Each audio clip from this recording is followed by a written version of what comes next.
ये सामान्य योद्धा नहीं है पिताश्री। इतने बलशाली योद्धाओं का एकत्रित होना उस राम की मंशा अवश्य ही कुछ बड़ा करने की है। तो क्या इंद्र को परास्त करने वाला इंद्रजीत एक वनवासी से भयभीत हो गया? कौन है राम? मुट्ठी भर वानरों के अतिरिक्त क्या है उसके पास? क्यों चिंतित होते हो? बाली का वध करके राम ने स्वयं अपनी भुजाएं काट ली हैं। और हनुमान ने जो उत्पात लंका में मचाया वो इसलिए क्योंकि हम सतर्क नहीं थे, अन्यथा उसकी गर्दन चंद्रहास को भेंट चढ़ जाती। और रहे शेष बड़े नाम, सुग्रीव वो कायर है जो बाली से छिपा बैठा था, जामवंत बूढ़ा है और अंगद एक बालक। अकेला हनुमान क्या करेगा?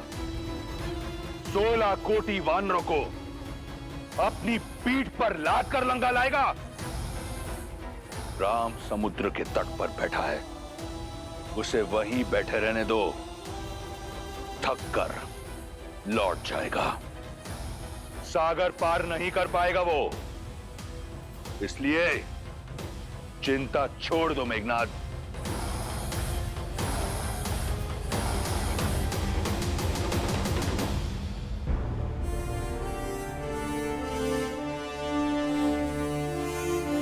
यदि वरुण देव ही सागर से जाने का मार्ग दे सकते हैं तो मैं वरुण देव की आराधना कर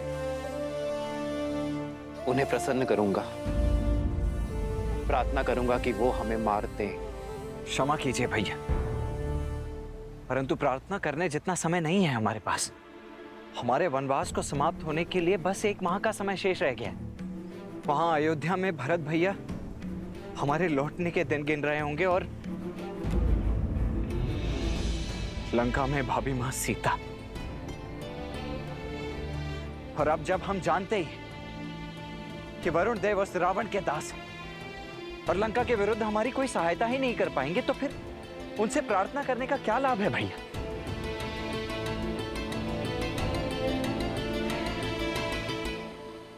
भैया, वीर पुरुष पूजा नहीं करते हैं, प्रहार करके अपना मार्ग बनाते हैं। और आपके तुनिर में तो इतने महाबलशाली तीर हैं कि यदि आप एक बाण चला दें इस समुद्र पर तो समस्त सागर को सुखा सकते हैं। फिर वरुण देव से विनती क्यों भैया? क्योंकि यही मर्यादा है लक्ष्मण। सागर पर अयोध्या का शासन नहीं, वो एक भिन्न लोक है और प्रवेश से पहले अनुमति ना लेना अनीति होगी।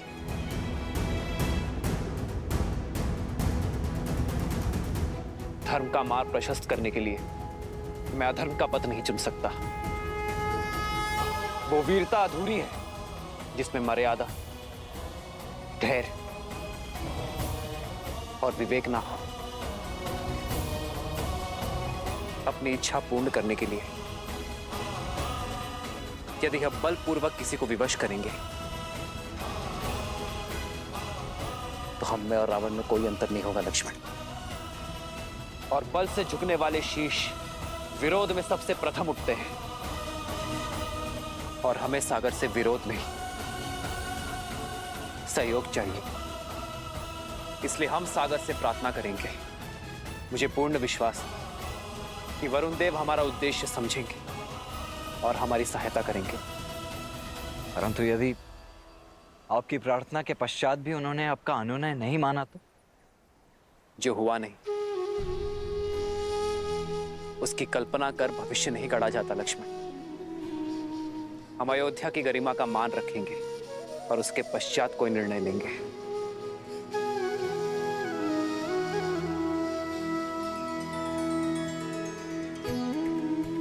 थोड़ी प्रतीक्षा और सीते, तुम्हारा राम आ रहा है।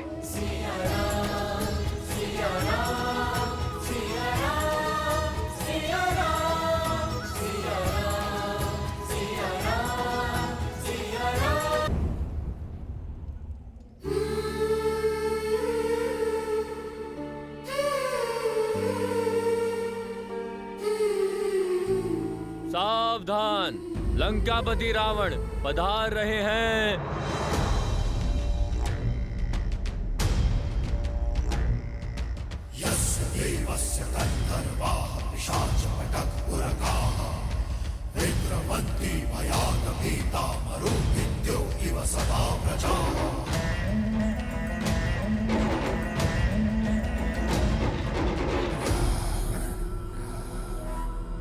विश्वास है मुझे कि तुम्हें पता चला होगा कि तुम्हारा वनवासी अपनी वानर सेना सहित सागर के उस पार पहुंच गया है।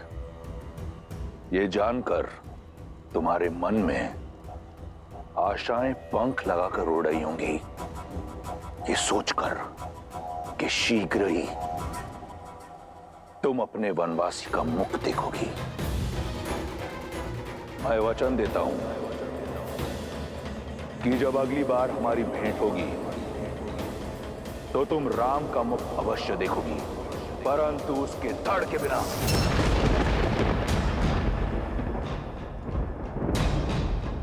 उसका शीश काट कर लेकर आऊंगा और वही होगा मेरी ओर से तुम्हें हमारे विवाह का उपहार। सज रहना सीता, हमारी अगली भेंट के लिए।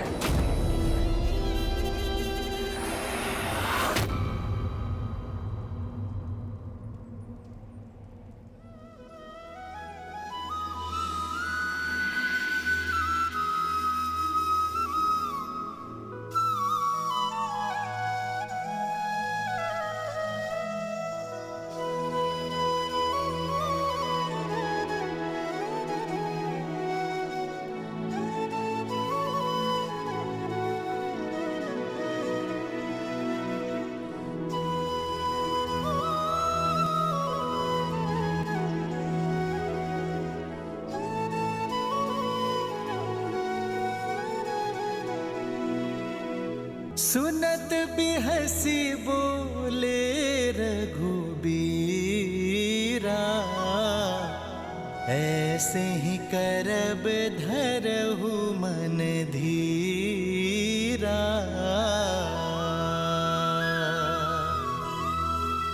हस कही प्रभु अनुज ही समुझाई,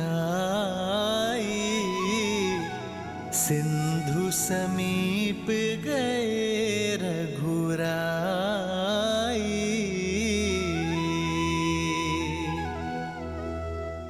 प्रथम प्रणाम किन्ह सिरुनाई,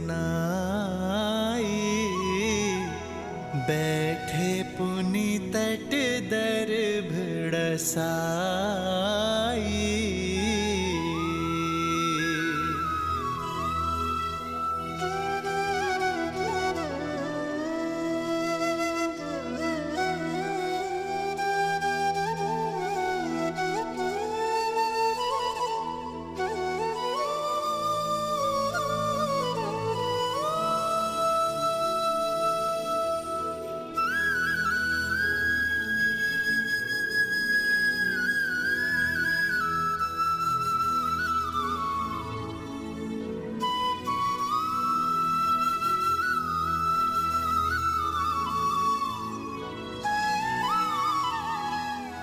वरुण देव, आप ना ही मेरी व्यथा से अनभिज्ञ हैं और ना ही रावण की पाप गाथा से। ये युद्ध राम और रावण का नहीं, धर्म और अधर्म का है। मुझे पूरा विश्वास है वरुण देव कि आप धर्म का साथ देंगे, अपना देवत्व बनाए रखेंगे, मन से की गई मेरी प्रार्थना का उत्तर देकर लंका जाने का मार देंगे। ओम वरुणाय नमः।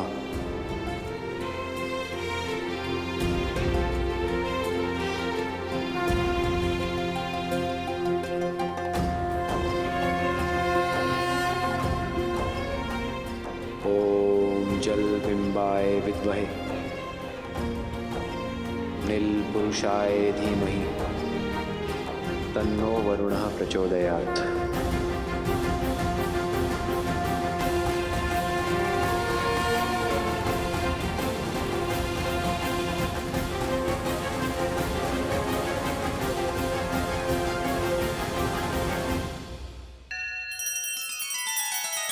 श्री रामचंद्र कृपालु भजु मन हरण भव भय दारुणम् नव कंज लोचन कंज मुख कर कंज पद कंजारुणम्।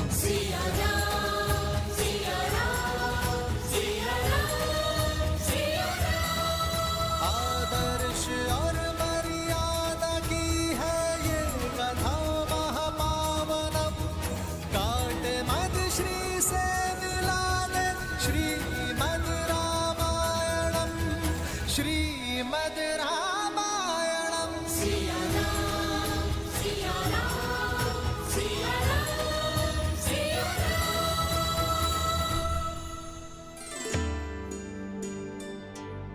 महादेव, वरुण तो जल के देवता हैं। श्री राम चाहें तो उन्हें आदेश भी कर सकते हैं, अपने एक बाण के आगे विवश कर सकते हैं। फिर वो प्रार्थना क्यों कर रहे हैं? देवी, जिस वृक्ष पर अधिक फल लगे होते हैं, झुकना उसका स्वभाव बन जाता है। उसी प्रकार अत्यंत बलशाली व्यक्ति को भी झुककर ही चलना चाहिए, दूसरों का आदर सम्मान करना चाहिए, विनय का गुण अपनाना चाहिए। श्री राम इसका उदाहरण है। अपने सामने आए उस सागर को रौंद कर आगे बढ़ने की क्षमता होते हुए भी उसी सागर से प्रार्थना कर रहे हैं। ऐसा कर श्री राम ने न केवल अपने बल अपितु अपनी मर्यादा को भी शोभित किया। उचित है, किंतु वरुण देव, क्या श्री राम के इस विनय को स्वीकार कर पाएंगे? वो तो स्वयं रावण के अधीन है। फिर वो श्री राम की सहायता कैसे करेंगे? देवी, मर्यादा का एक और अर्थ होता है सीमा, और श्री राम ऐसे ही मर्यादा पुरुषोत्तम नहीं। वे कभी मर्यादा भंग नहीं करते और साथ ही दूसरों की मर्यादा भी भंग ना हो, इसका भी विशेष ध्यान रखते हैं।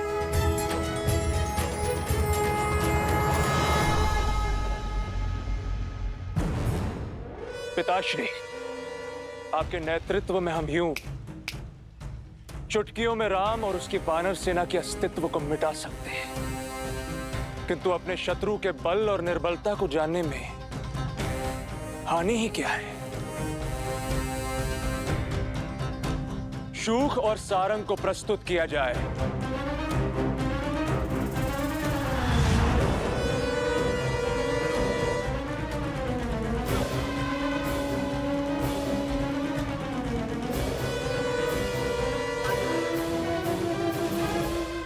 तुम्हारे मुख पर भय क्यों है शूक?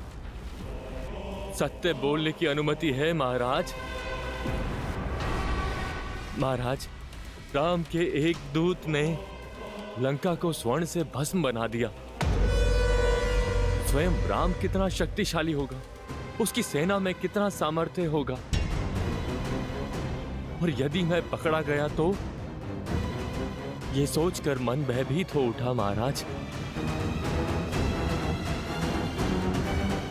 भय उचित है तुम्हारा। हो सकता है कि राम तुम्हें पकड़ ले, हो सकता है कि राम तुम्हारे प्राण हर ले, परंतु मेरी आज्ञा की अवहेलना करने के लिए इसी क्षण मैं तुम्हारे प्राण हर लूंगा। चुनाव तुम्हारा है। क्षमा क्षमा महाराज, क्षमा। मेरा वो अर्थ नहीं था। आपकी आज्ञा का पालन होगा महाराज, अवश्य होगा, अवश्य होगा महाराज। निर्णय सही है तुम्हारा। और रही तुम्हारे भय की बात, तो यदि तुम पकड़े गए तो कह देना उनसे कि तुम मेरे दूत हो। एक राजा का संदेशा दूसरे राजा सुग्रीव के लिए लेकर आए हो। सुनने में आया है कि राम मर्यादा का पुतला है। मर्यादा की सीमा को लांघकर एक दूत की हत्या नहीं करेगा वो। तुम्हारे प्राण बच जाएंगे और तुम पुनः लंका लौट आओगे। सुग्रीव को क्या कहना है ये ध्यान से सुनो।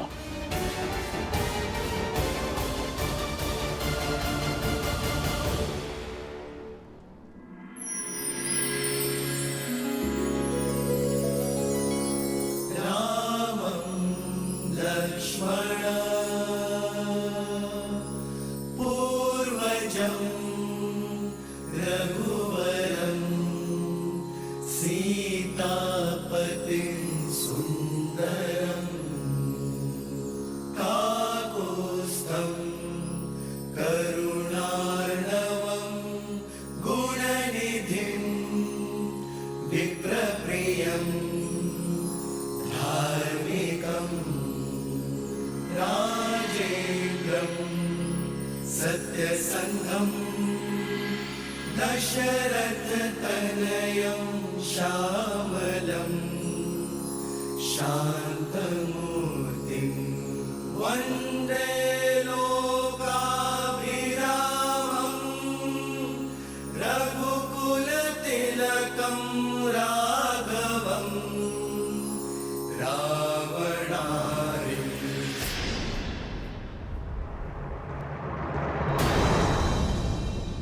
लक्ष्मण भैया, प्रभु जो करते हैं वो शुभ ही करते हैं। आप धैर्य रखिए। और कब तक धैर्य साधु पवनपुत्र? 3 दिन से बिना अन्न जल ग्रहण किए भैया प्रार्थना में लीन हैं, और ये वरुण देव है कि उनकी प्रार्थना सुनी अनसुनी किए जा रहे हैं। हाँ हनुमान जी, ना प्रभु श्री राम अपना तप तोड़ रहे और ना ही वरुण देव अपना हट छोड़ रहे, और समय हमारे हाथ से निकलता जा रहा है। मुझे तो चिंता होने लगी। चिंता तो वरुण देव को होनी चाहिए। बवंडर से पहले की शांति समझ नहीं रहे वो। जब प्रभु श्री राम का धैर्य सीमा लांघेगा तो वरुण देव का अस्तित्व ही मिट जाएगा।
वरुण देव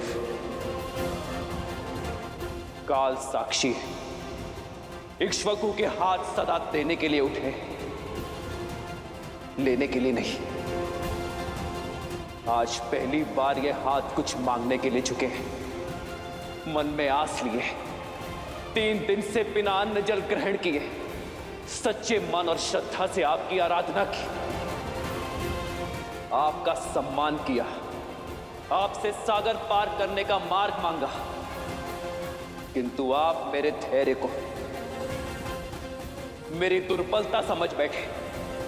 आज आपने सिद्ध कर दिया वरुण देव कि आप कृतार्थी हैं। गंगा को अवतरित कर मेरे पूर्वजों ने जो आपको चिर जीवन दिया, उसका ऋण आप भूल चुके हैं।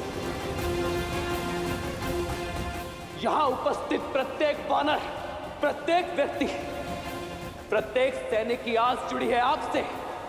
वहां अयोध्या में मेरे अनुज भरत और लक्ष्मण की भार्य उर्मिला के प्राण टिके हैं आपके निर्णय पर।